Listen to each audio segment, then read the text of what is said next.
What's up, guys? So, in today's video, I'll be telling you guys about my coming out story. So, it all started when I was 5 years old. 5 years old. So, when I was five, I remember I was playing with kids in the neighborhood, and we used to play basketball, football, and all that stuff. And I remember there was one kid that we had feelings for each other. And at that age, it's not something easy to kind of come to terms with.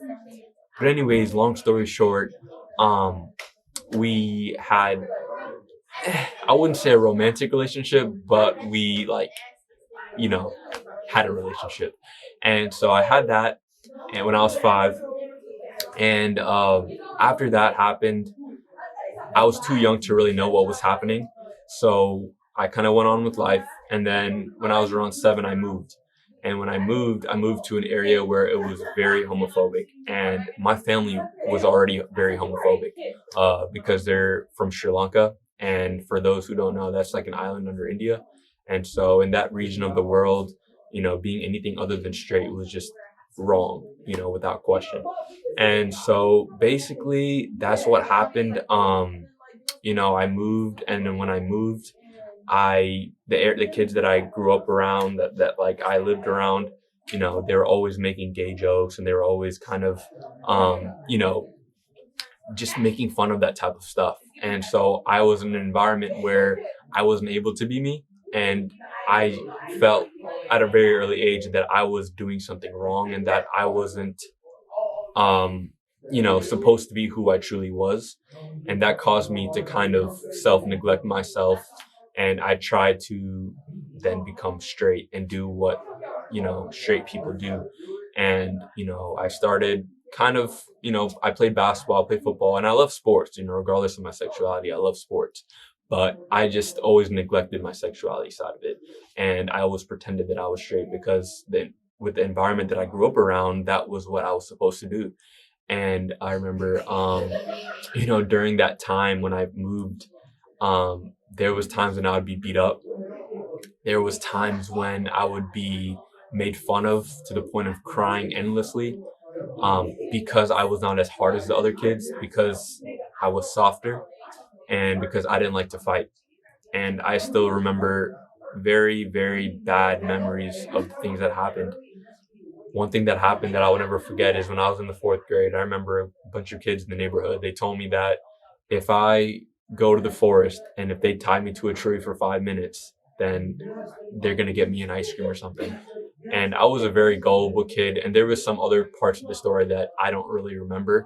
But long story short, I went and I did it, and they didn't leave me there for 5 minutes. They left me there for a long, long time, and they left. And it started getting dark, and I was crying. And then they untied me and started laughing out loud as I was crying on the floor. And I will never forget that.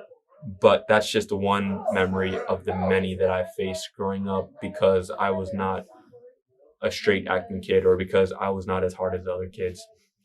So growing up, I went through that. I went through being, beat up after school. I was, tied up to a tree. I was thrown in trash cans before, made fun of a lot, and those experiences as a child, especially as a child who is very highly sensitive. And I feel like for me as a kid, what I really wanted was to just be loved. And that's something that I never really got in the way that I wanted, because I was never accepted for who I was in the neighborhood and even at my home. um, I was never really accepted for that. So I was always kind of suppressing myself. And so, long story short, that's a little bit about my childhood. I got older, I played basketball, I did all that stuff. And then I got to college.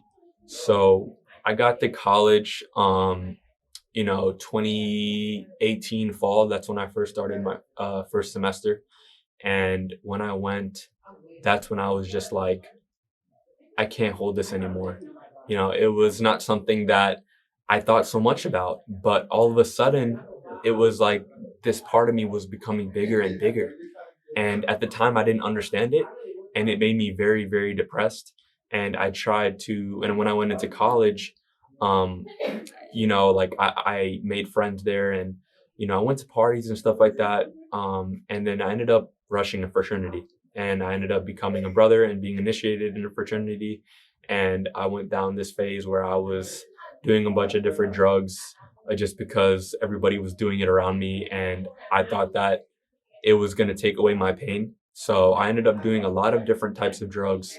And all those things have made me so depressed to a place where I can't even explain to you, like, in words, like how it felt.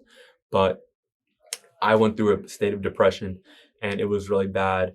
And I noticed that what these drugs made me feel was it made me really tap into that side of me that I was suppressing for years, because I started questioning things like, what's the point of living? What's the point of doing anything if I'm not going to get the simple thing of love? If I'm not going to be able to be loved by someone, if I'm not going to be accepted by those who love me, what's the point of living? And I went through that. And I was also dating this girl at the time, and she was my first relationship. And basically, I told her eventually, I felt like I couldn't hold it, and I told her, and she was very accepting of me, but at the same time, she didn't quite think that. She thought it was maybe a phase, and I tried to tell her it wasn't a phase. And anyways, that happened, and with that relationship, I told her eventually that I can't be with you because I don't know what my sexuality is, and I don't want to hold you back. And so that was kind of, and there was other things, reasons why. So our relationship was amazing, and I'm so happy I got to experience those 2 years with such an amazing human being. Um, and in the beginning of their relationship, I remember I was really confused because I was like, I like this girl, but then I think that I'm gay. So that's what really made me think maybe I'm bisexual. And so I remember, like, we were dating and we had a great time. We started dating in high school. Our relationship was great. And then after high school ended, um, you know, basically she was in our hometown and then I was in college, and eventually I helped her get settled in the city where I was going to college because she wanted to move.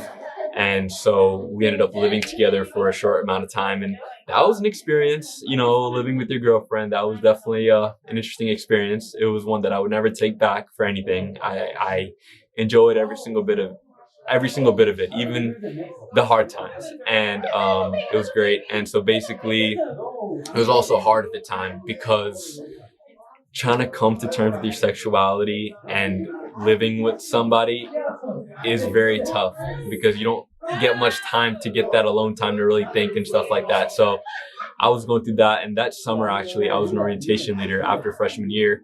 So I was an orientation leader for VCU, and so I remember I would have my work day, and then I'd come back to her, and it was fun, but there was a part of me that I felt like I needed to explore.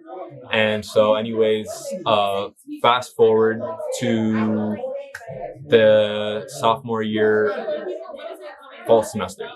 I ended up joining the military. I joined the Air National Guard. I joined because a friend, he was in the Air National Guard, and so I was like, there was a part of me that always wanted to be in the military, and I think it's because I was a very curious person, so I just wanted to try everything. And so basically, I joined the military, and that next semester, I ended up going to Texas, San Antonio, Texas. And I went for basic training, and that was an experience. I know I say that a lot, but it was an experience. I went, and then that's when I really knew that I wasn't straight. And so when I went to the military, when I went to basic training in Texas, uh, there was this one gay guy, and he was an openly gay guy, and he was a really cool guy. And anyways, he was very open. And in military culture, I feel like it's definitely more accepted now, but it's still something where it's not very common. And anyways, so he was an EC monitor, and what that means is he was in charge of assigning people's shifts for guarding the door. And so I remember one night we worked together, and when we worked together, I asked him, like, what is it like, being gay? Like, do you get any questions and all that type of stuff? And I asked him, and he told me, and this is something that really changed my perspective. He told me that he has hooked up with over 8 people from our flight and brother flight, which is 100 people. And I was like, that is crazy. And that's what really opened my eyes. And I was like, maybe, bisexuality and being gay is more common than we think it is. And he told me that's exactly what it is. And he told me a lot of people, they would never ever come out, like they're way too kind of shy, or they don't want to express that side of themselves or tell people about that side of themselves because they don't want to be judged. And that makes complete sense because I was there at one point too. And anyways, there was also this guy that I really liked, and he was from Montana, and I had the biggest crush on him. And yeah, and so basically, after that happened, I ended up going back home to Virginia, where I grew up, and everybody else was going off to tech school, which is the second part of training, which is where you go and you work on your job, your specific job, whereas your first part of training, which is basic training, is more like for everybody who wants to be in the military. It's like the basic boot camp. And so basically, I went home because I didn't have dates yet. I was still waiting to get tech school dates, and my job at the time was engineering. So that summer I was just working, saving money, and all that stuff. Also kind of looking into my sexuality, trying to kind of watch videos, really it was weird. It was a weird time. And so that happened. And then my home situation wasn't the best. I knew that I was never going to be accepted, but at the time I wasn't in the right place to really explore my sexuality. And so basically I just didn't feel like in the environment that I was in that I could really grow. And I felt like even just back home, I didn't like being back home in Virginia because the area that I was in, it just wasn't good for my growth.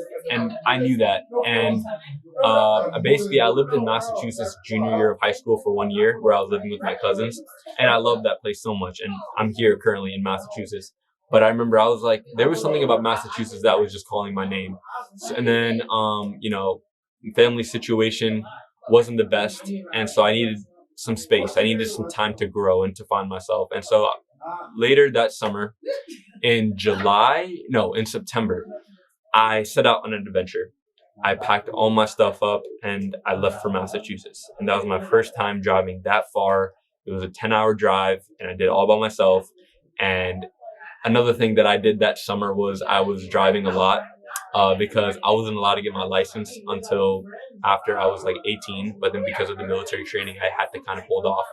Anyway, so that happened. And then I left. And then when I went, it was a journey coming to Massachusetts. In the beginning, it was very hectic because it was just like there were so many things that had to be done. Like I had to transfer my National Guard from Virginia to Massachusetts, which was a very hard process. And at the beginning, the Virginia Guard didn't want to let me go. So I had to spend a long time writing a lot of letters with the help of my special friend who really helped me a lot. And I was able to get switched over to the Massachusetts Guard. And then after that happened, I also was just like, it was my first time being on my own. Obviously, I've been on my own before in college, but this was like my first time on my own, like in a new state, like not talking to my parents at the time. And so it was just like really hard for me, just having to come to terms with, paying bills and worrying about where I'm going to live, because I couldn't live with my cousins anymore because we felt like my dad was going to come and know where I was living. So we didn't want him to know that. And so basically I ended up living with this church lady, and I was living with this church lady for a long time. And then, she was the friend that I was talking about who helped me, write the letters and with the whole military process. And so that happened. And with my sexuality, I was a lot more, I guess, open to the idea because I wasn't around the people that I felt were not healthy for that. And that probably didn't make any sense. But anyways, now I had time to really find myself because I had the freedom, I had the space to do so. And so that's when I downloaded Grindr. And I remember I got on Grindr and I got with this one person, and I don't like the idea of hooking up with people without knowing them. That's just not me. but I did it because I wanted to try it out. And so I did that, and I just remember how dirty I felt afterwards. But that's a different story for a different day. In October of last year, I came out to Snapchat, and I came out and I felt like I was ready. I felt like there was this part of me that I had to express, that I had to tell people, because I didn't want to live in this world where I didn't feel like I belonged. And so I did, and I came out on Snapchat, and there was people who were supportive of me, and there was people who were confused, and there was people of all types of different things. Some people were like, "Wait, what? You're bi? Like, what? Like, you know what I mean?" And I had all different types of reactions, and it was a very big step for me to come out, because before I was this straight person.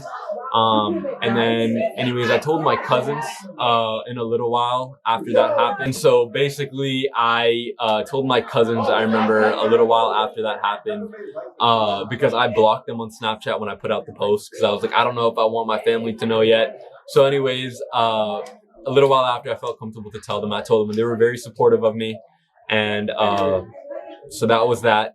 And then fast forward, I was working at the Cheesecake Factory, and then I got my dates to go for my second part of training back to Texas, back to San Antonio, the same place where I started my training. And I was going in for security forces. For those who don't know, it's a job where it's basically like a police officer type of job. And so I was doing that, and I left for Texas. And then at this time, when I went back to Texas, I was a lot more confident in myself and sure about my sexuality, because I got that time to really explore it. I went back to Texas for my second time, and then when I went back, I was a lot more sure about my sexuality, and I was really, I came to terms with it and all that stuff. And so basically, I remember that it was Pride Month. It was June. It was this year. It was June, and I had some people from my team on my Snapchat, but I was a lot more comfortable in myself. So I was like, you know what? This is who I am. This is my identity, blah, blah, blah. And so I ended up posting a pic with the pride filter on. And then some people from my team saw it. And then, word kind of just went around, I guess. There was like people who would come up to me and be like, "Wait, Lord, you're gay?" And so, but at this time I was a lot more comfortable with it. And I told them, I could be, I might, I don't know. My sexuality is still confusing, but I'm not straight. And so anyways, that happened, and they're like, "Lord, are you gay?" And I'm just like, yeah, I am. And so basically, I had that, and then I also met a friend who was gay as well, and basically it was just nice having somebody in the military to kind of connect with. And so I was able to connect with him, and we were able to talk about the cute guys that we saw. And I had a couple other friends too who were girls, and they were really supportive of us. And we used to always like joke around about who we thought was cute, and I won't forget that. And so basically after that, the training that I was in for, basically before I left for training, I wanted to take Adderall because I felt like I had ADHD, and I do have ADHD. I'm diagnosed with it. I know I have it, but I felt like it was time for me to take Adderall, because it was like I have all these troubles focusing and concentrating, like blah blah blah. And for the longest time, my family has always told me, like, they've always been against the idea of like medication. So it was something that I had to kind of do for myself. And so eventually, when I got diagnosed, I started taking Adderall. But before I did that, I made sure I checked with the military to see if I could take it. And they told me I could take it as long as I have a waiver. So I did everything I needed for the waiver, have everything. And then basically they said, "You're good to go." So I went, and then they drug tested me when I got to my military training in Texas, and they found out that it was in my system. And then they said, "You can't take this in this job." And I didn't know you can't take Adderall on this job. They just told me that I can take it and I can go. So there was a lot of confusion there. And so basically they told me that I would have to go back home and that I can't do this job because you can't be on medication for at least like 12 months if you're doing that job, because it's an armed job. So you have a gun. So it makes sense. And so basically after that happened, I went back, and then I came back 2 months later. So I was there basically for the whole training, except for the last like couple weeks. And so basically I came back, and then when did I come back? I left in May, and I came back in July. And then when I came back, they gave the military, the Massachusetts Air National Guard, gave me two options. One, I can stay in, or two, I can get out if I want to.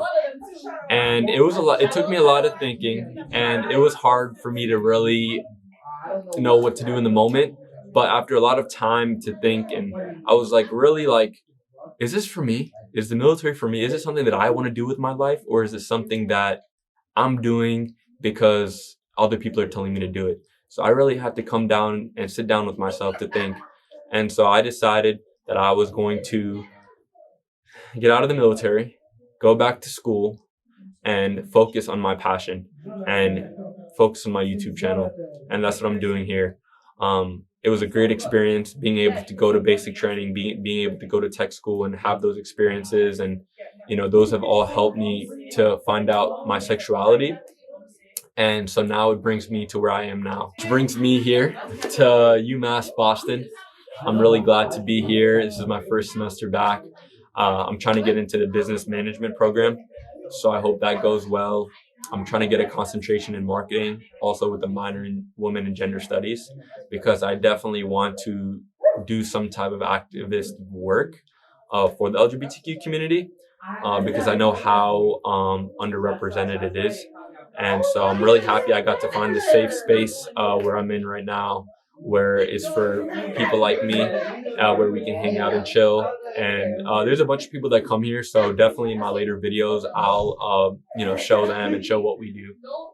But yeah, so that was my coming out story. The story has still not ended, and it will continue to go until the day that I die. And for all of you who are going through what I went through and what I'm going through right now, I just want you to know that you're not alone.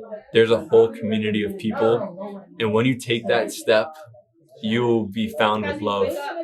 And don't be scared to be who you are, because God made you who you are. No matter what people tell you about homosexuality being a sin or this or that, do you. Because at the end of the day, nobody else is going to pay your bills for you. Nobody else is going to wake up in the morning and get through a hard day for you. That's you. You deserve to have a happy life. You deserve to be who you want to be and to love who you want to be. So be strong and be you, and always know that you got people all around you who are going to be supportive every step of the way.